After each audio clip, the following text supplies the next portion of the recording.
Here's something you won't see on Fox News. Ex-Reagan officials accusing the Bush White House of committing war crimes and demanding impeachment.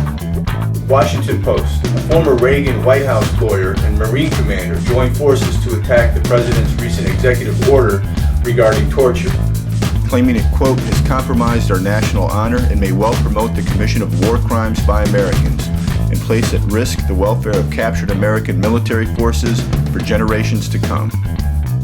They also warned that Bush's reinterpretations of the Geneva Convention are in fact, quote, war crimes for which everyone involved, up to and including the president, may be tried.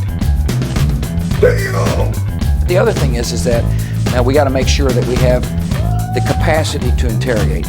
Not torture, but interrogate. Not torture, but interrogate. Not torture, but interrogate. Not torture, but interrogate. Paul Craig Roberts, the father of Reaganomics, goes damn near apocalyptic, warning that unless Congress impeaches Bush and Cheney now, in a year the U.S. could be a dictatorial police state at war with Iran. Warning! Warning! Americans think their danger is terrorists. They don't understand that terrorists cannot take away habeas corpus, the Bill of Rights, the Constitution. It cannot suspend the constitutional government, abolish the separation of powers.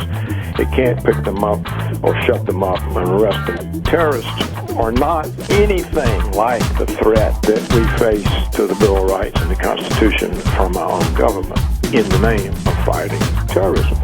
Bruce Fein was Deputy Attorney General under Ronald Reagan. He's a hardcore conservative and actually wrote the articles of impeachment for Democratic President Bill Clinton.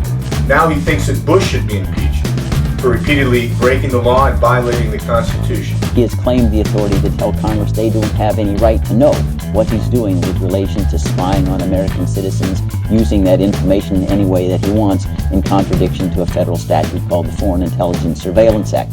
He's claimed authority to say he can kidnap people, throw them into dungeons abroad, dump them out into Siberia without any political or legal accountability. These are standards that are totally anathema to a democratic society devoted to the rule of law. Danger, Will Robinson, danger!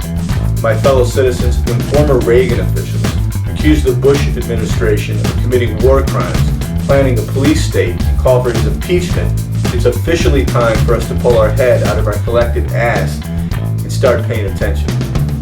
Is this thing on? Hello?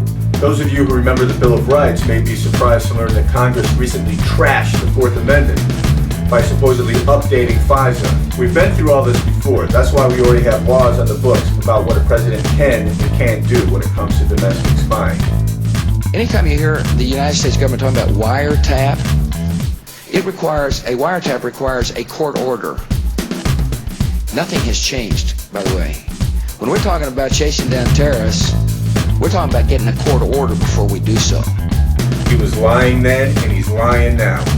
The White House says that it needs to improve intelligence gathering in order to prevent another 9/11. But they got all the intelligence they needed. They just failed to act on it.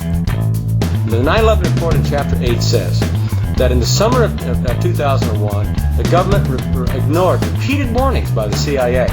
Ignored.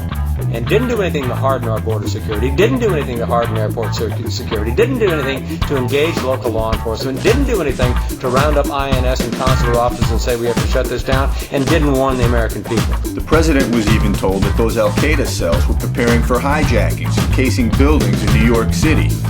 And he didn't do anything, he stayed on vacation. So why are we giving up our civil liberties for an intelligence problem that doesn't really exist? I call bullshit on that. It does not compute. It does not compute. A federal court just found Bush's domestic spying program illegal.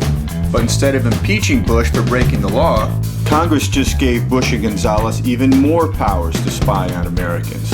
Email your representatives and your senators now and tell them to stop acting like sheep and start doing their damn jobs, defending the Constitution and protecting our civil liberties. Dedicate a part of your everyday life to the bringing of these requirements of American citizenship to the attention of fellow students, fellow workers, neighbors, and friends. Wake up, people. Nixon also claimed national security when he got busted for warrantless wiretaps. He was spying on journalists and political enemies. Is Bush doing the same thing?